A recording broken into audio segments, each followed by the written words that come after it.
Hello, and welcome to Jethavanarama Buddhist Monastery.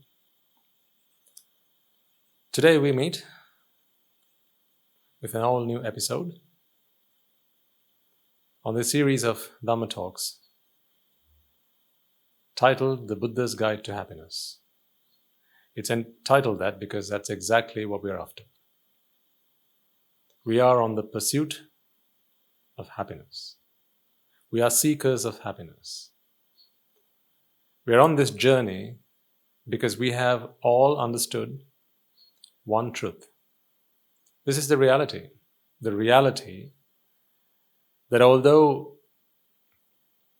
you and I and everyone else, we seem to get up to all sorts of interesting things, activities and endeavors, and despite us doing them all, in the hope of achieving and reaching happiness and fulfillment and enriching our lives with that wonderful thing that is happiness, it always seems to escape us. So it seems like we are on the chase of something that is always one step ahead of us. It almost seems like a mockery of our good souls, because we keep on trying, but we always seem to miss it. And this is so true in all our lives, and it doesn't take us too much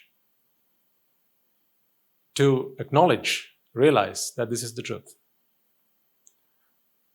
We have discussed plenty of examples by now, ladies and gentlemen, for us to come to the sound conclusion that despite all our endeavors, our efforts, our energy expended in the name of happiness, despite our servitude to all pursuits of the eye, the ear, nose, tongue, and the body, our sense organs, in the pursuit of happiness, we are still looking for it. We are forever thirsty, although the sight of water seems to be just yonder. So really, it's like a mirage. The mirage of happiness seems to keep us forever heading towards it in that direction, but never reaching it. Now, that must conclusively inform us that this happiness that we have been seeking in our lives is just that. It's a mirage. And so what do? Give up? Stop it all? Just go back to our beds and sleep until our last days? No, that would be pointless. That would be meaningless. Senseless. Why? Well, because we are sensible creatures. We are so full of intelligence and intellect. We can analyze things. We can understand things. When we take the time to explore and discover the realities of the world, we as a human race are able to achieve many a feat. We are not a kind who will just rest on our laurels, but instead, we always keep working hard and striving. So, just as we have been doing the same on the pursuit of a mirage, the purpose of these talks is to present to you, to introduce to you, to lay this card, one more, on the table, so you can make some informed choices, an informed decision, to check whether you've got the right bearings. And if not, to take the time to recalibrate your heading. So on that journey, on that exploration, on that path of discovery, let us take yet another step forward. I invite you to come along with me as we tread another step on the path to achieving ultimate happiness, a happiness that is transcendent, that is independent, that is unconditional, that does not rely on external factors, factors that are out with your control. Therefore, this is a journey to helping you achieve masterdom of your own happiness. Before we make that step forward, let us take a moment to pay homage to the perfect one, the most magnificent one, the fully enlightened one, the miraculous one, that is the Supreme Buddha. And once we've done that, let's continue on our journey. Namo tassa bhagavato arahato samma sambuddhassa. Namo tassa bhagavato arahato samma sambuddhassa. Namo tassa bhagavato arahato samma sambuddhassa. Let's trace one or two steps back before we take a leap forward. It's always important to make sure we've got a good grounding before we jump, lest we make the wrong jump, or worse, in the wrong direction, and we miss a step, miss the mark. On a long journey that we've come, we've got as far as reconsidering our understanding of the truths that relate to this world and existence. You remember we talked about the 4 non-noble truths, or the 4 ordinary truths, and we call them that because it is what ordinary people do. The vast majority of people engage in their pursuit of happiness by using the 4 non-noble truths as their philosophy. So what were the 4 non-noble truths? It's simply put, when you want something, you can't have it. That seems to be the problem. Why can't you have it? Well, it's because something's getting in the way, or someone's getting in the way. So that is the cause for not being able to get what I want. So now we have the first and the second non-noble truth. What was the third? Well, it was pretty obvious, wasn't it?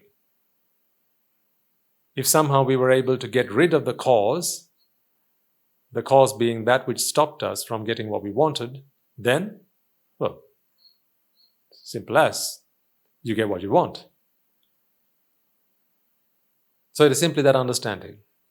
And finally, there must be a method, the path, some activity that we can do to get rid of the cause. Not the result, but the cause. What was the cause again? That which is stopping us from getting what we want. And you will recall that we've used plenty of examples by now to understand this principle. Now, do remember that although I refer to it as a principle, it is fundamentally flawed. Nevertheless, it is what is used all over the world because of ignorance. People don't know any other method. You, I, and everyone, at some point in our existence, we would have resorted to the 4 non-noble truths in our pursuit of happiness. And that is true universally. Whether you are a human or a divine being, or any other form of existence, even down to animals. Animals work on their instinct, that may be, but just think about how they achieve their happiness. They want something and they can't have it, then what do? They somehow work towards eradicating that which gets in their way of getting what they want. Somehow taking it out. It could be a threat, could be a predator, could be some other obstacle that gets in the way of their lunch, or gets in the way of being with their young ones, whatever the case might be. And then execution, which is the activity that follows in order to get what they want. So if it's something that even animals can do, well, it goes to say, doesn't it, that it doesn't require a lot of intelligence. It's what comes to us instinctively, not intellectually. It is not necessarily the intelligent thing to do, but perhaps the intuitive thing to do. But, as I said earlier, as creatures of intelligence, as people with, or human beings with higher capacity to analyze, understand, study, comprehend the things that we see around us and make sense of it in the ways that mean something to us, we can re-understand the world around us, always. Every opportunity in life is an opportunity to recalibrate our understanding of the world around us. That is how today you are enemies with someone and the following day you can be friends. Simply a change in your understanding, in your perception, in how you perceive them.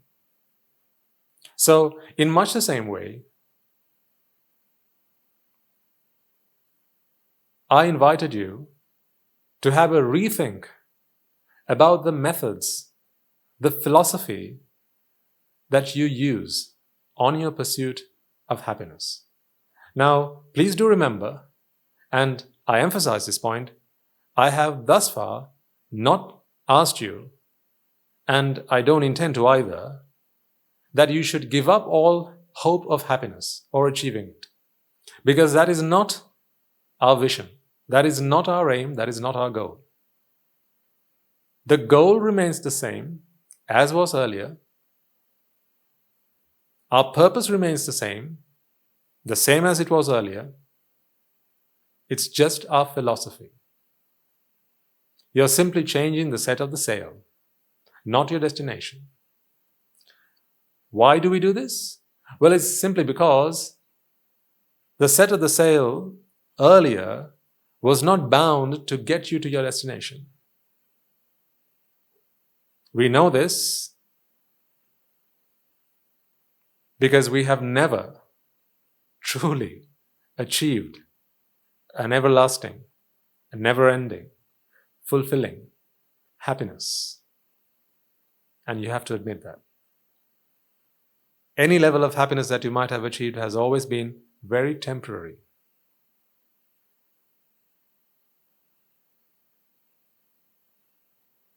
So, now we are about to discuss an alternative. So, in last week's talks, I introduced the concept of the Four Noble Truths. And really, we were just scratching it on the surface.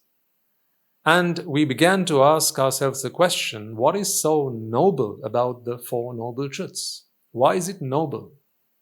What makes it noble?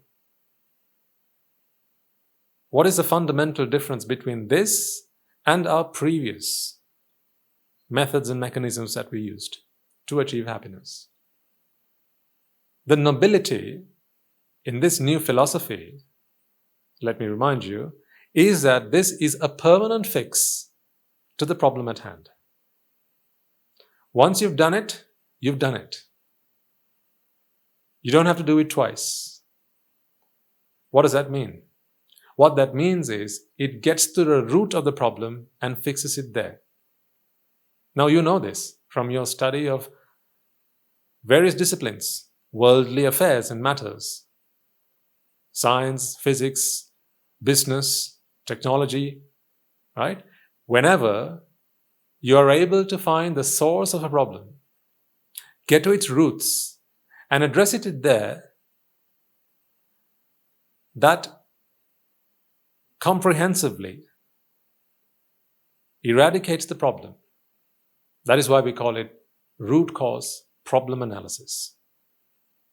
And this Four Noble Truths, this new philosophy, I say new because it's just new to this series of talks. It's not something that I have invented. So it's not new in that sense. It's new to our discussion. So this new philosophy that we are about to embark on is a noble truth. It's noble because once you've done it, you've done it. It's what noble folk do. It's the intelligent thing to do. Think of it like that. The four intelligent truths, if you like. The word noble has other meanings in various contexts, but think of it as it's what intelligent people would do. It's what the wise people would do. It's what the clever people would do. Why? No, not because they're followers of the Buddha. That's not why. It's because it truly addresses the problem. Let's take an example. The first noble truth is that the problem is wanting. That is the first noble truth. You could say it's the first noble truth of suffering, as you may have come across. Why is it called the first noble truth of suffering? Is a question you might have. Is that all Buddhism talks about? Suffering, suffering, suffering, all day long, just suffering? And the second noble truth of suffering? I mean, surely, if suffering is what we want to do without, then why just go on about suffering? Why is that the only thing we talk about? And here Bhante is talking about let's try and achieve our happiness, and he's going on about suffering. Surely shouldn't we stop talking about suffering and start talking about happiness for once? Well, the thing is this. Happiness is the default state. Aha. Now that we need to truly get into our skulls. Happiness is the default state, folks.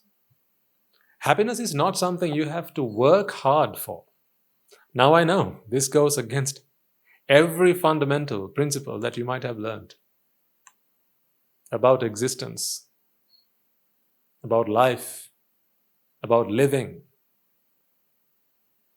From your study of history to economics, science, math, art, human development, anthropology, psychology, you might have ideas and opinions which go completely against what I have just proposed.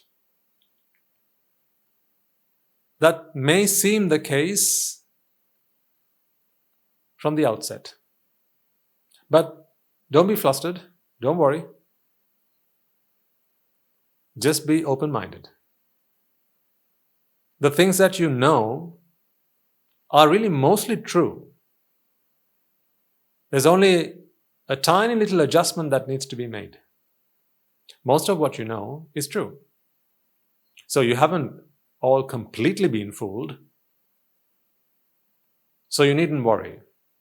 But some of the things that I say may sound controversial, and it may go against and be at odds with everything that you know and hold to be true.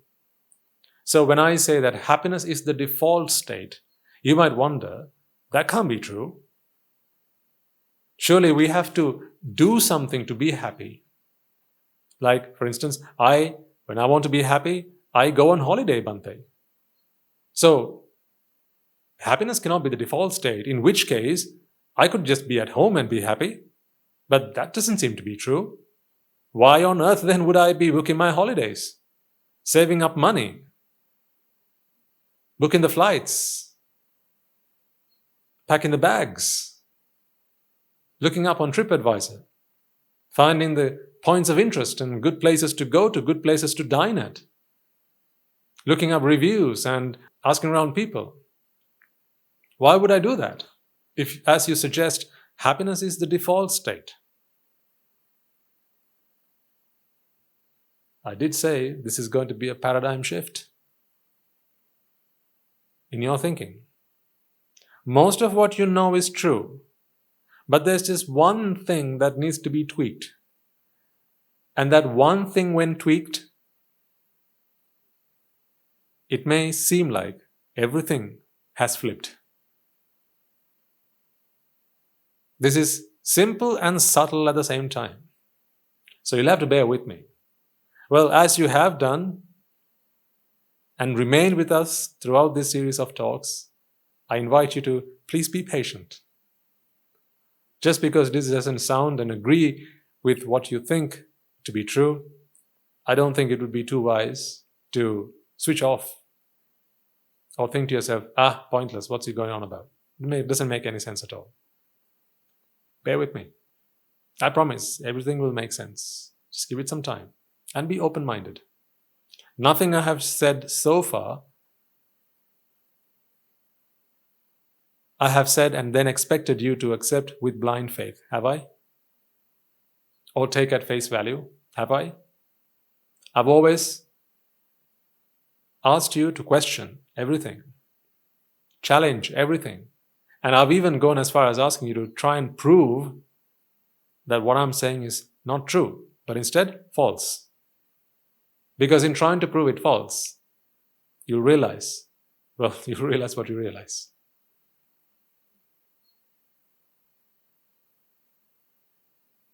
So, why do you have to go on holiday? Why do you have to go and eat out? Why do you have to go to the theater?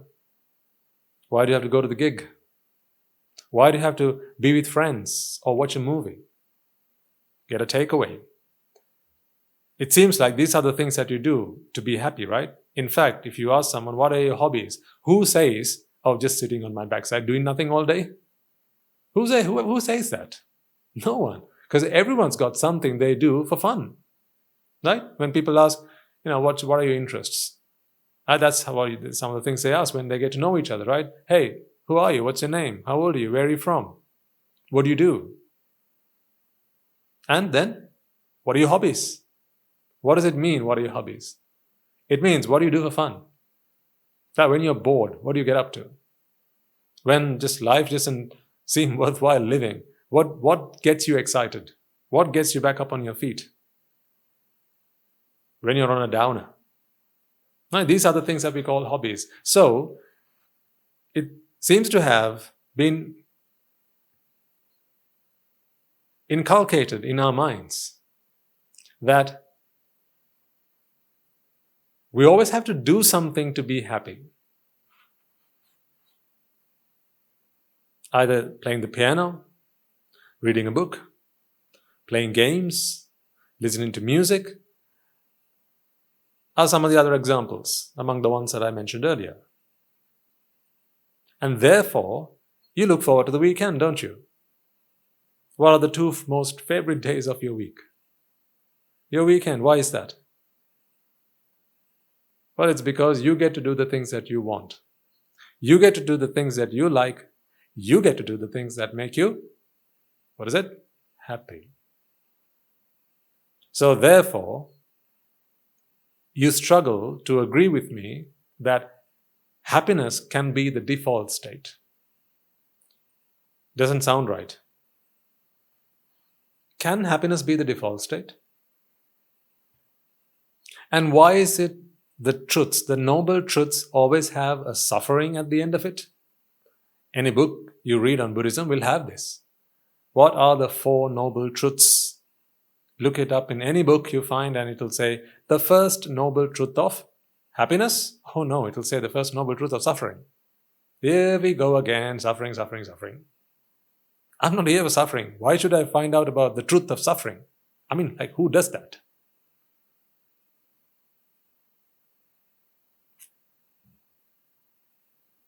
But when you begin to consider, like just consider, I don't say accept this entirely. I invite you to consider, as I have been doing throughout this series of talks. I've always asked you to remain open-minded.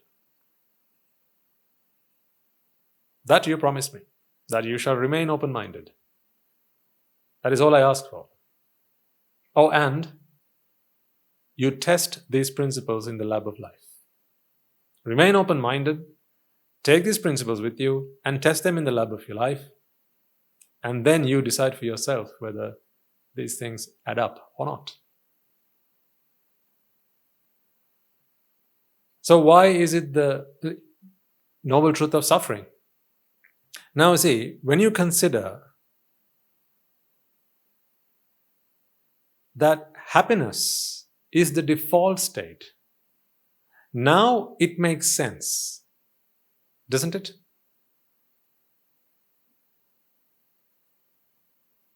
If happiness is the default state, then everything you do can only take away that happiness.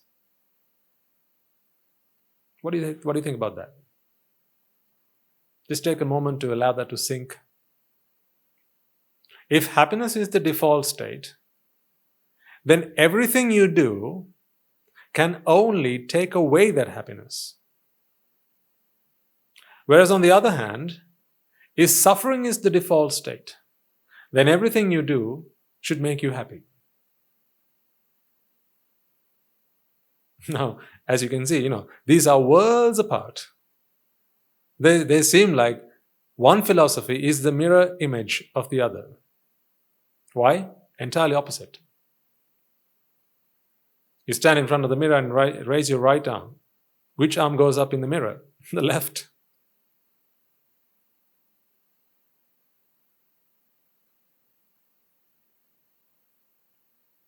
These are polar opposites.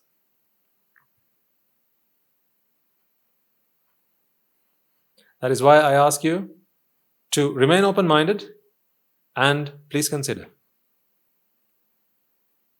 And all will make sense in due course. I mean, if nothing else, it's just, it's been an interesting conversation, hasn't it? I'm presenting to you something to think about, to exercise your intellect, your intellectual muscles, if you like.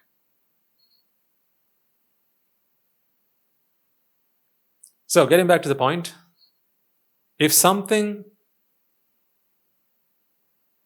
is the default state, then anything you do to alter that can only get you the opposite of that. So, if suffering were the default state, then anything you do should allow you to achieve happiness, should help you to achieve happiness. Whereas if happiness were the default state, then anything you do can only put you into suffering.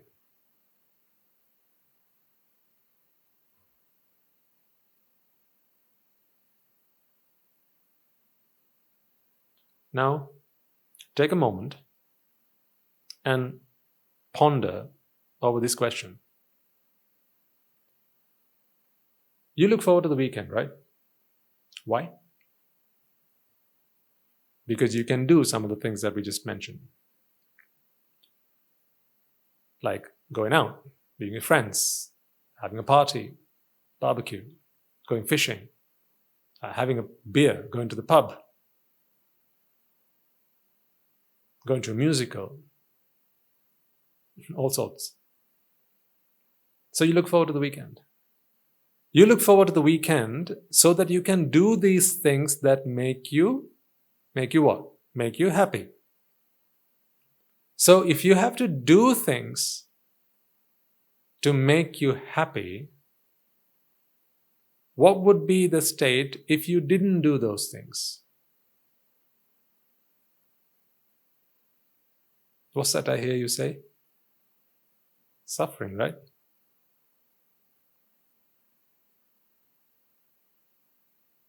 Is it not true then that you do these things because you want to be happy? And therefore, if you didn't do them, or if you weren't able to do them, what state of mind would you be in? A state of suffering.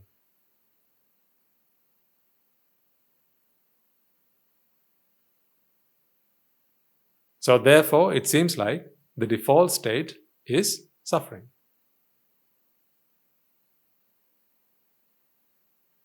Right? You agree with me? And now I'm proposing to you that no. The default state is happiness. And it's the things you do that put you into a state of suffering. So how do we reconcile these two? Because, you see, I'm always asking you, and I always invite you and encourage you to take these principles into the lab of life, and I'm asking you to do it on the fly. You've just taken it to the lab of life, and it doesn't seem like it adds up. Why? Because when you go into the lab of life, I look forward to the weekend to do stuff. It's doing them that makes me happy, so surely I'm in a state of default unhappiness. I'm unfulfilled. I'm unsatisfied. So what Bhante is suggesting cannot be true. In the lab of life, it fails the test. So how do you reconcile these two? Take a moment to think about this.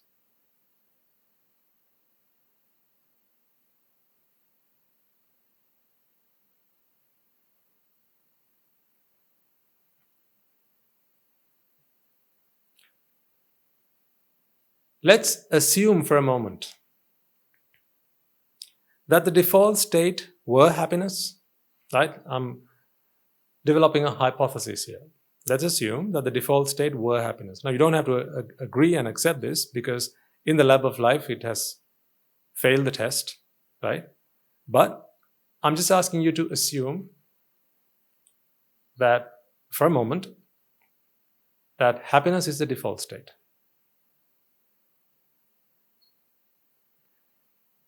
If happiness is the default state, then you don't have to do anything to be happy.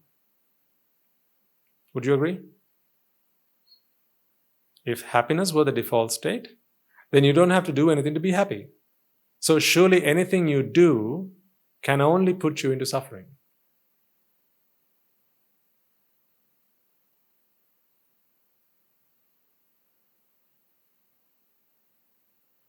But you have to do things, don't you? To be happy. Therefore, the default state has to be suffering. So, hypothesis, the default state is happiness. Things that I do make me unhappy. How do we go about reconciling the difference between this and what seems to be true in the lab of life? Here's an interesting question for us to work on an answer.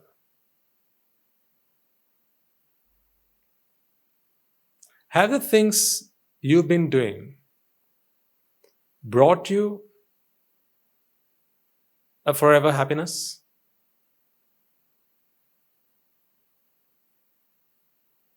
Have they? No, they haven't, and this is why you have to keep on doing them. So the things that you do for happiness, do they truly bring you ultimate happiness? No. That's why you have to keep on doing them. Now, hear me out. When we talked about the 4 non-noble truths, we discussed that when you want something and you can't have it, that was suffering. Here I propose to you that wanting is suffering. So what if you didn't want anything? Now, you must try and understand that by this I don't suggest that you don't need anything. Like literally anything. You don't need to breathe, you don't need to eat. No, that's not what I'm suggesting. I'm talking about things that we desire. right? Our desires, the things that we pursue, the things that we crave. What if you didn't want anything? Whatever you had, you were content with. What sort of state of mind would that be? Where you didn't want anything? If you didn't want anything, what state of mind would you be in then? You'd be in a state of happiness, wouldn't you? Why do I say that? Well, think about this, folks. When you want something and you don't have it, how does that make you feel? Makes you feel sad. To put it very simply, sad. So what you then do is you engage in some sort of activity which requires effort, which you wouldn't exercise under normal circumstances. By normal circumstances, I mean, if it didn't allow you to achieve what you want, you wouldn't do it. Why? Because it's strenuous. But when there's something you want, now you don't mind going all the way to achieve it. A simple example, let's say you develop a crush on someone, right? So you've seen someone and you now have a crush on him or her, and now you know to spend some time with this person, you're going to have to go some distance, maybe several miles, maybe jump on a plane to go and see this person, catch a bus or hop on a train, whatever. Right? So from wherever you are, you would, wouldn't you, make the effort, travel that distance to go and see this person? And especially if it develops into an affair, then, there would be nothing that could stop you. You might fly across the globe to go and see this person. Many thousands of kilometers. Tens of flight hours. How do you do that? So, but would you do that if you didn't want to be with this person? If there was nothing you particularly needed, would you walk a mile just for the sake of it? I don't mean for exercise. Just for the sake of it, would you walk a mile? Do you get up one day and I want to walk a mile? That doesn't happen. Do you just wake up one morning and think to yourself, I'm just going to get on a bus and,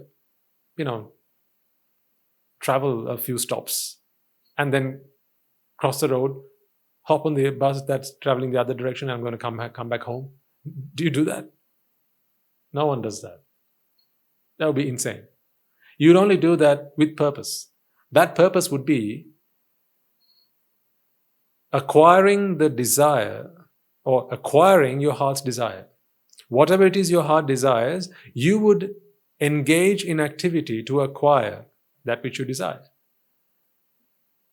So when you have something that you desire, then this activity seems meaningful. But take out that piece, that part, that component, which is the thing you desire or desiring in itself. So in other words, wanting, take that out. Now that journey, that effort seems meaningless and you wouldn't normally make it. So is it not true then that exercise, and I don't mean physical exercise, I mean engaging in activity, that is strenuous because you're expending energy. The expenditure of energy, comes at a cost. You have to labor. It's work. So there's effort involved. It has its effects on the parts of your body. There's wear and tear. You have to get up and go. But you wouldn't normally do it, not if there was something you didn't want. You'd only do it if there was something you wanted. I'll take another example. I know this might sound a little bit silly, but it is true nonetheless. Sometimes the silliest of examples are the best to help make sense of little things, or make sense of things quite easily. Now, would you ever just keep moving your jaws, with an empty mouth? Would you keep just rubbing your jaws against each other? In just the fashion that a cow might chew on its cud. Would you do that? Just picture that. You just rubbing your jaws against each other without anything in your mouth. Would you do that? No. Why? Why would you? That requires energy, and it's painful. After a while, you get fed up of it. Why do I do that? But if there was something you wanted to eat, maybe something chewy, but something you find delicious. It might be hard to swallow, might be something that's hard to chew, but if you really wanted it, now you wouldn't have any problem doing that. So you're willing to expend energy, you're willing to make effort, you're willing to do something painful. If there is something that can be obtained in return. And what is that thing that can be obtained in return? If it is something your heart desires. In other words, if it's something you want. So, if there's something you want, you will go the extra mile. You will go any mile, any number of miles to get what you want. It just depends on how badly you want it. So the more you want it, the more you're willing to go as far as it takes, to work as hard as it takes, to toil as much as it takes to get what you want. But take away the wanting, now you wouldn't do any of that. Why? Because it's painful. So when you want it and you do it, is it any less painful? Does the pain go away? Or is it simply your mental perception of, I'm doing it for purpose. I'm doing it, it's meaningful. It's worth doing. Why is it worth doing? It's worth doing because I get what I want. If you're only doing because it gets you what you want, now take away the wanting, would you do it now? Sometimes, right, let's say there was something on the market you could buy.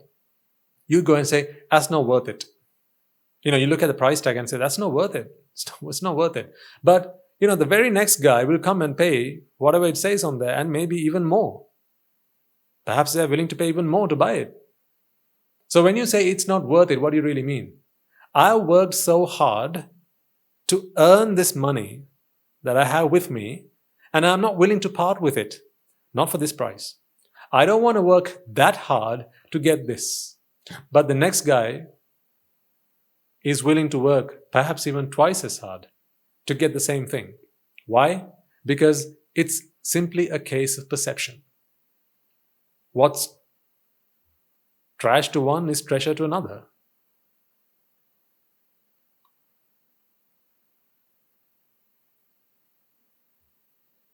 So you see, when you say it's not worth it, I'm not willing to pay that, I don't want to work so hard to get that.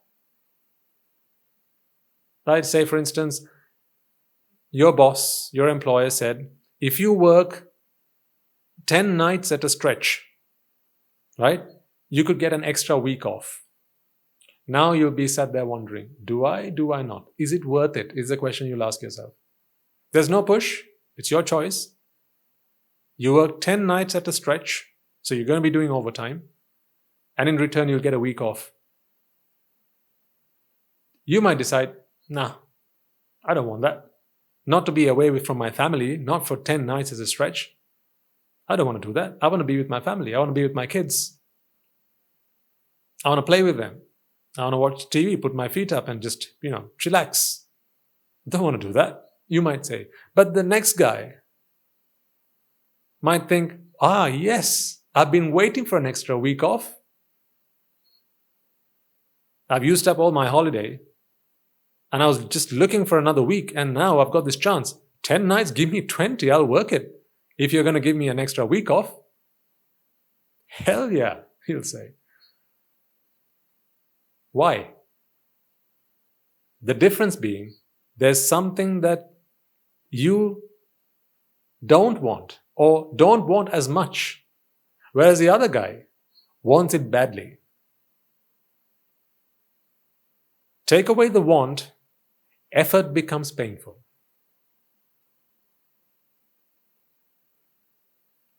I'll repeat.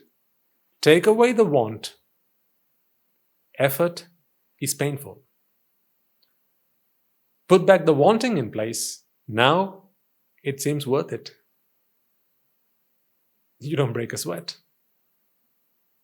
You'll be like, yeah, sure, you should give me all of it, I'll do it. If you want to climb up the ranks in your organization, you'll bend to every request your boss might make of you. Yes, sir, no, sir, 3 bags full, sir, you might say. Give me anything you got and I'll do it, if you're going to give me that promotion.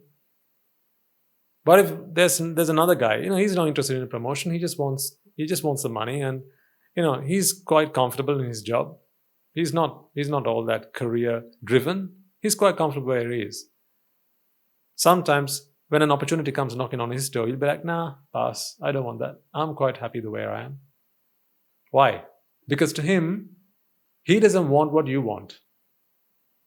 Because to him, therefore, that effort is painful. It would be the same for you, won't you agree, if you didn't want it just as bad? So therefore, effort only becomes meaningful. Effort only becomes painless, but that's a pseudo painless. It's not true. It seems painless. It seems worthwhile when there's something you want. But the thing is this, whether you want it or not, it's effort nonetheless, and it's effort that is painful.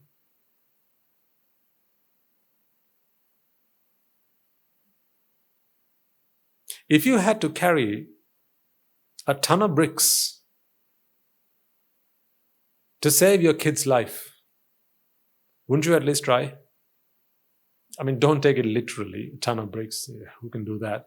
Figuratively, right? If you had to carry a massive weight to save your kid's life, wouldn't you do it?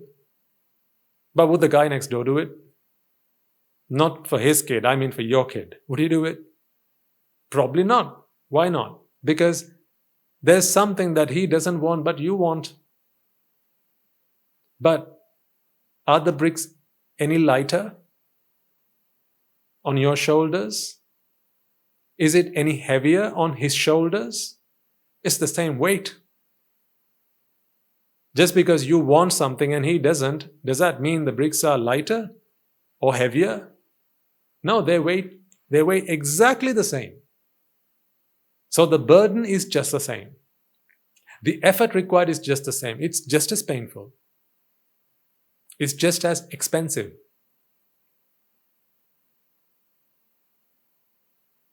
Therefore, you see, when you want something, you're willing to go to great lengths to get what you want, and sometimes you will completely ignore. You completely forget and completely sideline. You'll choose to ignore that it is painful nonetheless. So isn't wanting the true source of suffering? And if you didn't want something, you wouldn't have to go through that pain. Therefore, would you not be in a state of happiness? You wouldn't have to carry that weight. You wouldn't have to go the extra mile. You wouldn't have to work so hard.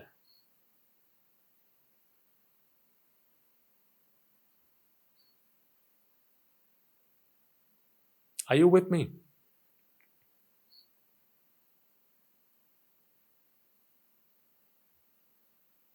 I'm not trying to curb your enthusiasm by any means and suggesting by any means that, none of you should now work as hard as you possibly can, just do your 9 to 5, just be at home, just don't do your overtime, don't work hard. No, that's not what I mean. I mean this in an entirely different context. I'm talking to you about the principle here, not about necessarily what you do on a day-to-day basis. I'm talking about the principle.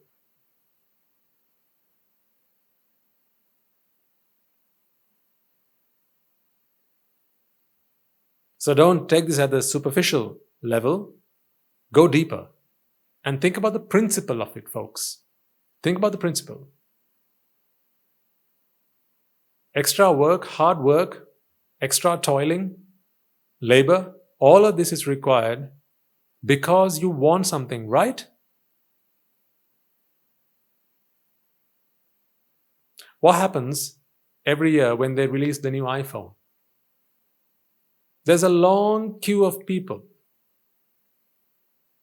right, at the Apple stores. Why so?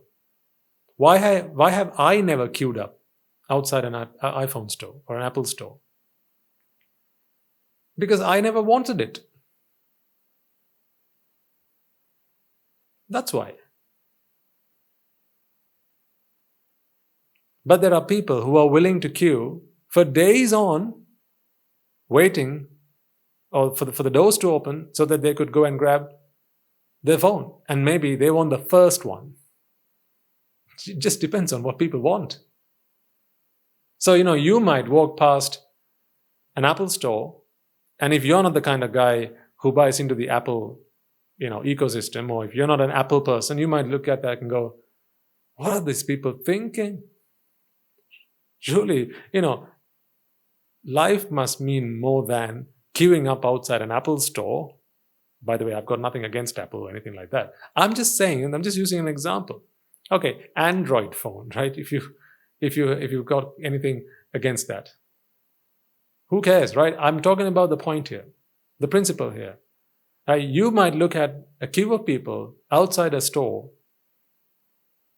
okay, waiting for the new Xbox, waiting for the new iPhone, right? Waiting for the new watch, waiting for the new whatever.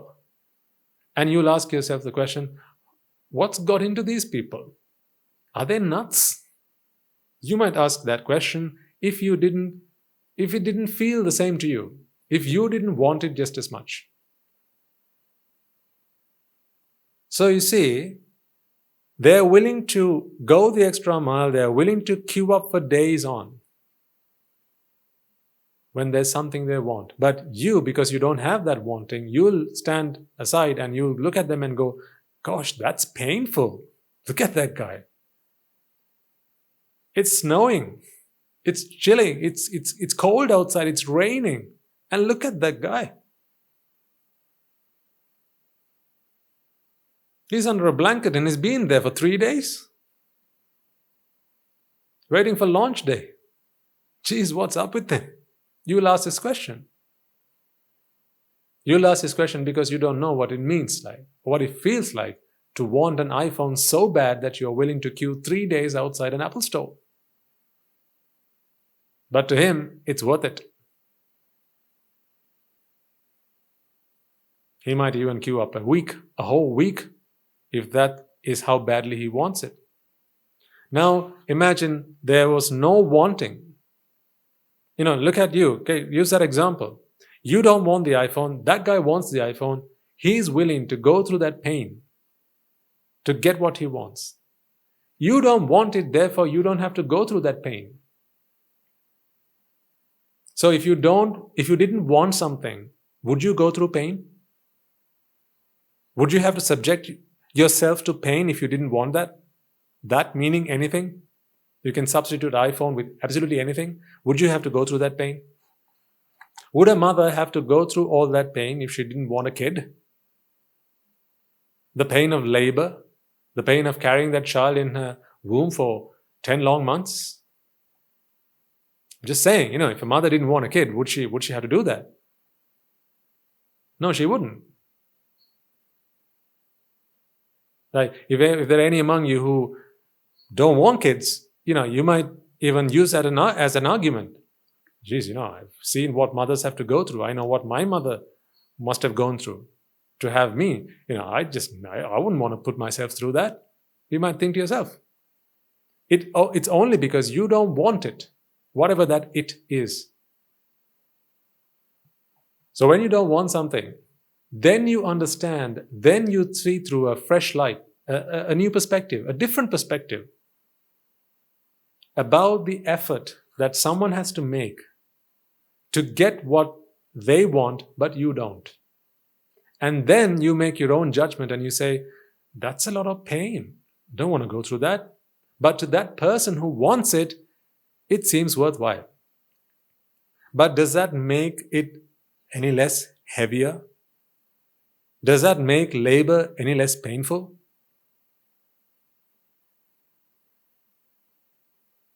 Are the labor pains any less painful for a mother who wants a child versus a mother who doesn't want it?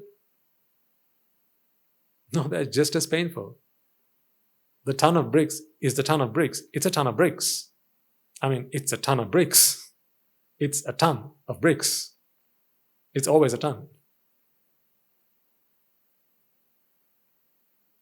Whether you want to carry the load or not, it's still a ton of bricks. Which way is heavier? A ton of bricks when you want to carry it, or a ton of bricks that you don't want to carry? Which one weighs heavier? You get my point, don't you? But you see, if you didn't want to carry it, then you wouldn't put yourself through that. So, if there was a state of mind, right? Now follow this logic with me. If there was a state of mind which did not want absolutely anything.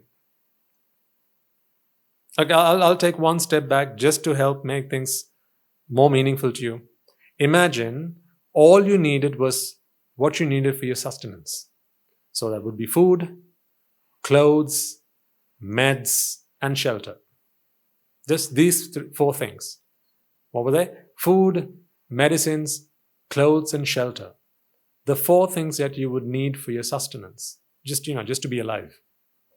If these 4 things were the only things that you needed, and this is why we call them needs rather than wants, right? I'm talking about wanting, I'm not talking about needing. I'm talking about wanting. Because needs are needs, they have to be met. Otherwise, you drop dead. We're not talking about death. That's not the purpose. We're talking about a fulfilled life. Life has to be alive. Otherwise, it wouldn't be life. We're talking about a fulfilled life. We're talking about a happy life. How do we get there? You can't do that being dead, surely. Right? So the 4 requisites, the 4 things we need, put that to a side. Think about everything else. They're not needs. What are they? They're wants. And if some things are want, you'll have to work for it. Yes, you'll have to work for your needs as well, but, you've got no choice there. But with wants, you can either want it or you can not want it. Now imagine a state of mind where you didn't want anything. Just the needs, 0 wants. Would you have to queue outside the Apple store? Would you have to go through that pain? Would you have to go through the pain of labor? Would you? Would you be queuing outside any store for that matter? Would you be doing those extra night shifts? Would you have to be working extra hours? Would you be hopping on that train or jumping on that bus? Would you be running to catch a flight? Would you have to wake up at 3 o'clock in the morning because you need to catch the 5 o'clock flight to New York? 5 a.m., yes. Would you?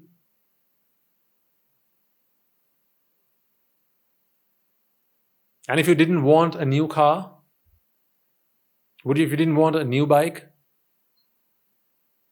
if you didn't want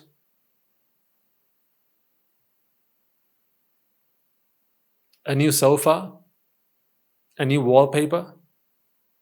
I'm talking about wants, right? I'm not talking about needs. If you need somewhere to sit, you need somewhere to sit, so you better go get that sofa. And if your house is in a right mess, then if it needs wallpaper, it needs wallpaper. I'm not talking about needs here, folks. I need you to understand this. I'm talking about wants. Needs are things that are necessary. Wants are a privilege. Wants arise out of desire. Wants arise out of craving.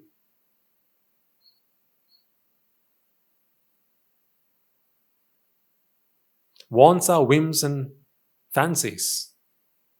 They're not essentials. If you didn't have any wants, if you didn't want to be with that particular girl, or with any girl for that matter, a crush is not something you need. A crush is something you want. Right? So if you didn't want a crush, if you didn't want a life partner, now again you might say, but Bhante, what are you talking about?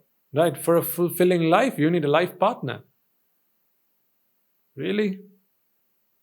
Do I look like someone who needs more fulfilling with a life partner?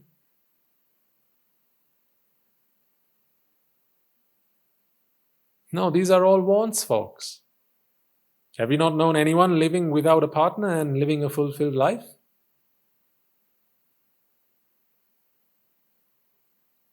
There are things you want. You want to feel loved, don't you? You want someone to care about you.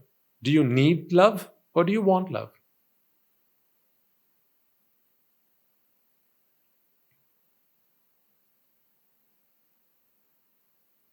So when you want things, you want someone to be with you so that they can provide the things you want. And in exchange, you'll have to provide the things that they want. So it's really a trade of wants, isn't it? I'll give you what you want if you can give me what I want. You scratch my back, I scratch yours.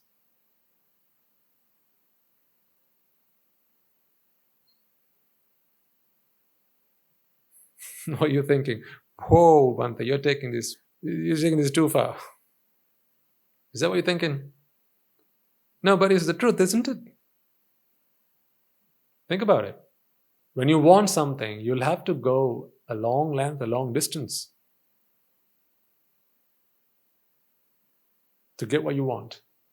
Now imagine a state of mind where there are absolutely no wants.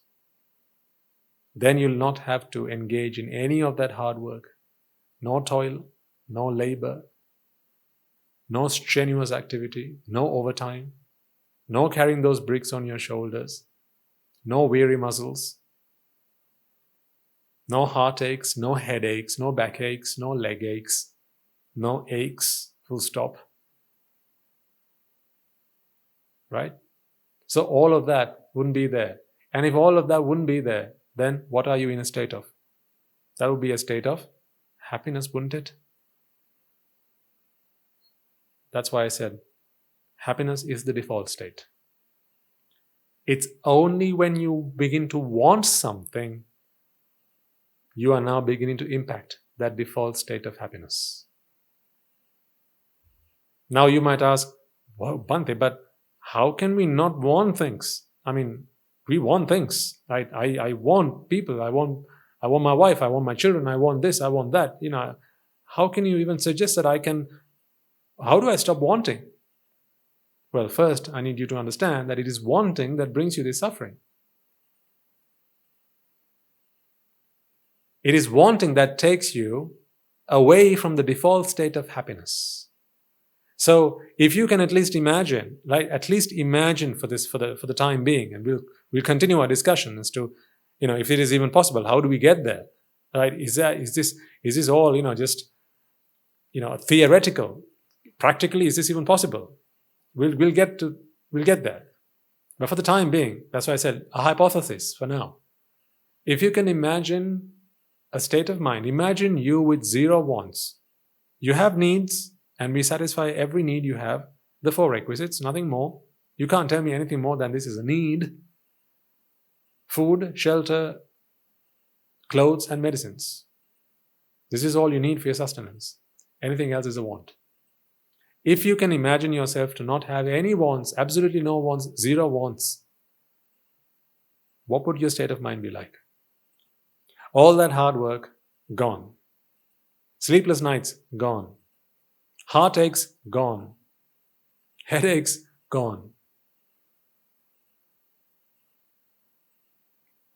No? So all that pain, gone. Because you only need the pain to get the gain. So if there were no gains you wanted, then you'd need no pains. You can be without the pain. So therefore, if there were no wants in your mind, I'm saying if, this is a big if, yes, I know it's a big if, I agree, right? I agree, we'll get there, don't worry. If there was a state of mind where you didn't want anything, would you now agree with me that that state of mind would be pure bliss? Except, of course, yes, I give you that, the needs, the necessities, the stuff you need for your sustenance, just forget that for the time being. Because that's just 4 things. But what about the things you want? Can you count them on the fingers of your hand? The things you want? All the fingers and all the hands of all the people living in this world might not be enough to count all the things you want. You'll have more things you want than the strands of hair on your head. I'm not criticizing you. Please don't take it that way. I'm just pointing out the truth. It's a place I was, but a place I'm moving out of.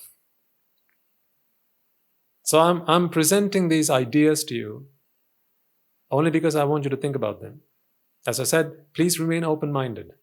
And I know and I agree and I accept that they may go completely against your current philosophy, your way of thinking, your way of life. And so this may be hard to stomach. This may not be palatable either, right? But nonetheless, if you just remain open-minded, and if nothing else, just think of this as a sum to work through. It's just, just for fun. You're doing it just for fun. And if the things I present to you, the ideas I share with you don't make any sense, you've not lost anything. You don't have to fundamentally change your philosophy or your way of thinking or your way of life just because someone comes along and says something that they think. You can hold on to what you believe, that's fine. But I want to present to you, because I presented there was a problem and you agree with me on that any happiness that you go after is not permanent. It's very temporary. So we have a problem, and I'm suggesting there's an answer to that problem. There's a solution to that problem. And in that light, in that tone, I present to you, imagine a state of mind. 0 wants. Wouldn't that be a state of pure bliss?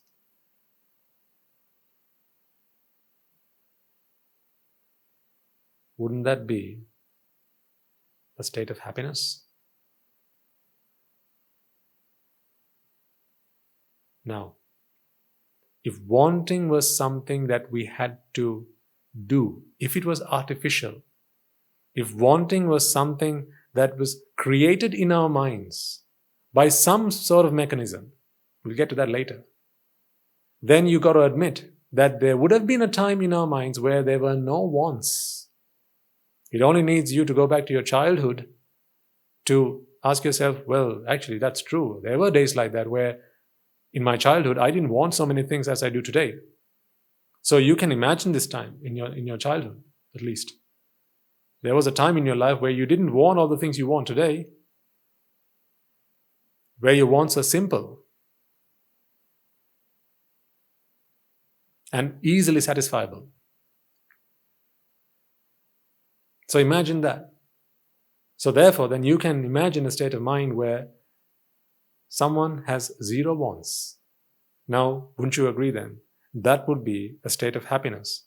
And if that were the default state, and all these wants that you have today have been piled up in your mind one over the other, one by one, gradually but surely, today you're the result of all that indoctrinations, of all those ideas, all those wants that have been so carefully, strategically, surgically inserted into your mind.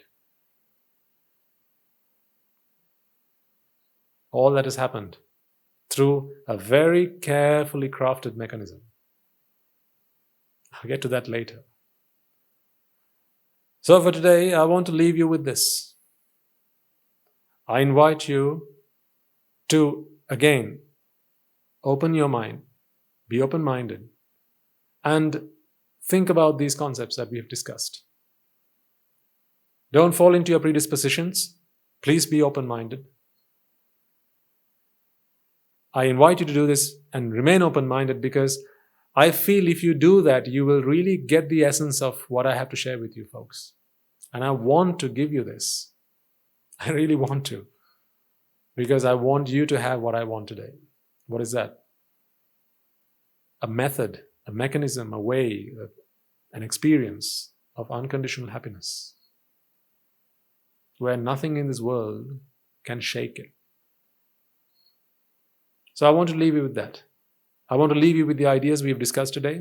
It might be worthwhile just going back and watching this video once over, just to make sure that, some of those ideas have been rightly seated in the right places in your mind, so you can sort of analyze those things and play with some of those ideas and try and give it another shot. And we'll continue the discussion next week. And if all that sounded, that just didn't make any sense at all, Bhante, it's all right. Just give me another chance. Let's give each other another chance. There's always another week. We'll continue this conversation next week. All right, so before we conclude, let us take a moment to transfer the merits we have all acquired, to be grateful to all those who've helped us get this far, and to share the Buddha's message of ultimate happiness. Therefore, first and foremost, let us take a moment to transfer the merits we have all acquired by making offerings to the infinite virtues of the Noble Triple Gem, chanting perits and listening to the Dhamma and engaging in various meritorious deeds today, reminding ourselves how incredibly fortunate we are to be in receipt of the Lord Buddha's teaching, and with immense gratitude, let us transfer these merits to the bhikkhus and bhikkhunis, upasakas and upasikas, who, since time immemorial, have protected and preserved the sublime teachings of the Buddha and passed it down through the generations of the noble lineage in the form of the Tripitaka, which is thankfully available to us today to study, understand, and comprehend the Dhamma. Let us also transfer the merits we have acquired to all members of the Mahasangha present throughout the world, including the chief prelates of all of the chapters who have dedicated their lives to the noble path and have committed themselves towards the betterment of all sentient beings. Let us not forget that among them are the monks and nuns resident in your local temples and nunneries, who have always been by your side through thick and thin, come rain or shine. And let us also transfer these merits to our teachers and all other monks resident at this monastery, as well as all the anagarikas and anagarikas attached to the monastery.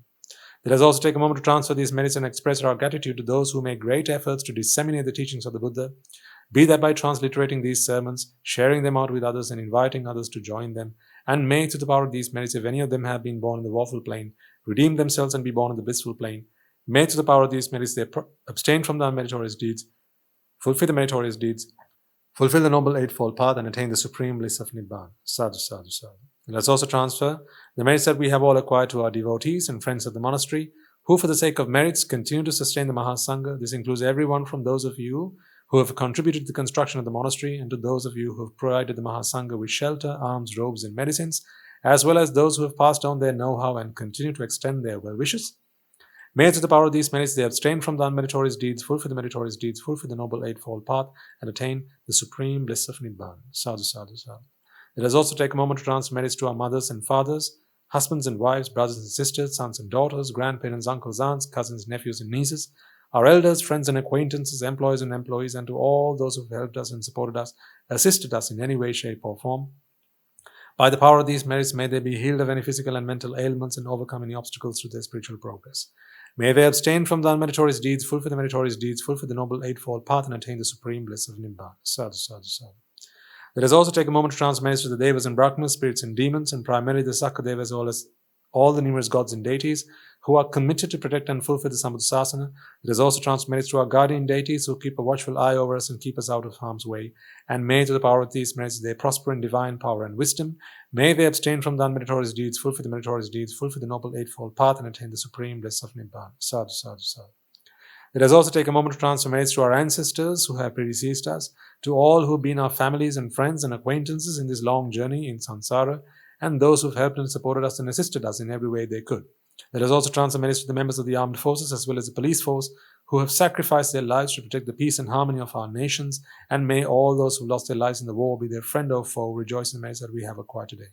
Let us also transfer merits to all those who lost their lives in the natural calamities such as tsunamis and earthquakes, landslides and pandemics, including the most recent and prevailing one, reminding ourselves that among them will be those who've been our friends and family to us in this long journey.